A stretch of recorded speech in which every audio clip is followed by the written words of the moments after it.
প্রিয় দর্শক, স্বাগতম নতুন আরেকটি ভিডিওতে। আশা করি সকলে ভালো আছেন। ই সিম অর্থাৎ মোবাইল ফোনের ভিতরে কোনো সিম কার্ড থাকবে না, কিন্তু আপনার মোবাইল ফোনটি সচল থাকবে এবং আপনি কল করতে পারবেন, ব্যবহার করতে পারবেন ইন্টারনেট এবং মেসেজ। সেই ই সিম নিয়ে বিস্তারিত কথা বলবো আজকের এই ভিডিওতে। চলুন দেখে আসা যাক। এর পূর্বে আপনি যদি আমার চ্যানেলের নতুন দর্শক হয়ে থাকেন, প্লিজ সাবস্ক্রাইব মাই চ্যানেল আর নতুন নতুন ভিডিওর আপডেট পেতে পাশে থাকা বেল আইকনটি প্রেস করুন।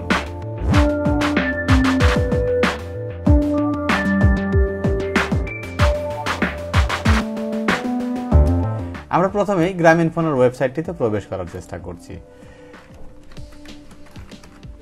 গ্রামীণ ফোন ই সিম লিখে যদি আমি সার্চ করি, প্রথমে যে লিঙ্কটি আসবে সেই লিঙ্কটিতে প্রবেশ করব। এরপরে আমি খুব সংক্ষিপ্ত আকারে ই সিম সম্পর্কে জানানোর চেষ্টা করছি। আরও হয়তো বেশ কিছু সময় লাগবে এটার বিস্তারিত তথ্যগুলো আসার জন্য।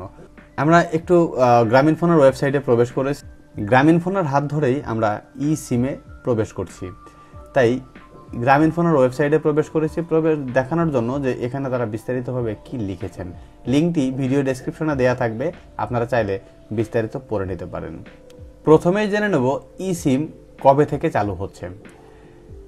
গ্রামীণ ফোন 4G ই সিম 7 মার্চ 2022 থেকে জিপি অনলাইন শপ এবং নির্দিষ্ট গ্রামীণ ফোন সেন্টারে পাওয়া যাবে, অর্থাৎ আগামী 7 তারিখ থেকেই ই সিম বাংলাদেশে সচল হচ্ছে।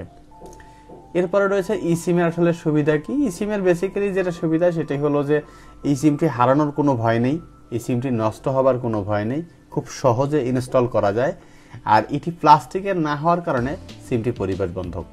এছাড়াও যদি বলা হয় যে এই সিম কার্ডটি আসলে প্রিপেইড পোস্টপেইড এই গ্রাহক সবাই নিতে পারবে কিনা, হ্যাঁ, প্রিপেইড এবং পোস্টপেইড সকল গ্রাহকই নিতে পারবে এবং চাইলে তারা রিপ্লেস করেও নিতে পারবে। মানে নতুন সিম নিতে হবে তা না, আপনার ব্যবহারের যে সিমটি রয়েছে সেই সিমটি আপনি ই সিমে ট্রান্সফার করতে পারবেন।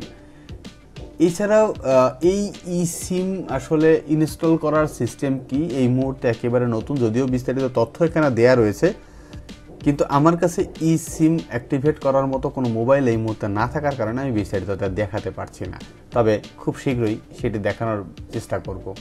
এরপরে আমরা যে জিনিসটি দেখে আসব সেটি হচ্ছে যে এই ই সিম কোন কোন মোবাইলে চলবে, অর্থাৎ ডিভাইসের লিস্টটি।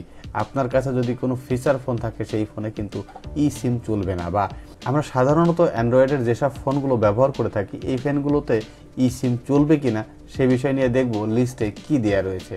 আমি লিস্টে ক্লিক করছি। লিস্টে ক্লিক করার পরে আমি একদমই প্রথম থেকে একটু বলে রাখি যে আইফোন এর বেশ কিছু মডেলেই কিন্তু ই সিম চালানোর কোনো অপশন নেই। আইফোন 11 থেকে তার পরবর্তী যে ভার্সনগুলো রয়েছে সেই ভার্সনগুলোতে ই সিম ব্যবহার করার সুযোগ রয়েছে। List of eSIM supported handsets, অর্থাৎ গ্রামীণ ফোন এই লিস্টটি প্রোভাইড করেছে। আমি লিস্টটি আস্তে আস্তে দেখানোর চেষ্টা করছি, আপনারা একটু লিস্টটি দেখে নিন আপনি এই ফোনের লিস্টে রয়েছেন কিনা। যদি আপনি থেকে থাকেন তাহলে খুব ইজিলি আপনি আপনার সিম কার্ডটি ই সিমে পরিবর্তন করতে পারবেন। রয়েছে স্যামসাংয়ের বেশ কিছু মডেল, প্রায় 13টি মডেল রয়েছে এই ই সিম সাপোর্টেড। স্যামসাং গ্যালাক্সি বা এস সিরিজের সেটগুলোতেই বেশিরভাগই ই সিম ব্যবহারের সুযোগ রয়েছে।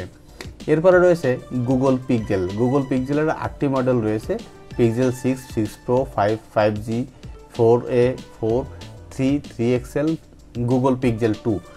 এই মডেলগুলোতে আমরা ই সিম ব্যবহার করতে পারবো। এরপরে আমি যদি আবারও আগের ওয়েবসাইটটিতে ফিরে যাই তাহলে সেক্ষেত্রে আরও কিছু নিয়ম রয়েছে, যে নিয়মটা আমি পরবর্তী একটি ভিডিওতে বলবো, যে এই ই সিম কীভাবে অ্যাক্টিভেট করবেন, ফিজিক্যাল সিম থেকে কীভাবে ই সিমে আসবেন, অথবা ই সিম থেকে আপনি কীভাবে ফিজিক্যাল সিমে ব্যাক করবেন, সে সকল বিস্তারিত বিষয় নিয়ে। আশা করি ভিডিওটি ভালো লেগেছে। নতুন কোনো বিষয় নিয়ে আবারও কথা হবে, ততক্ষণ পর্যন্ত ভালো থাকুন, সুস্থ থাকুন।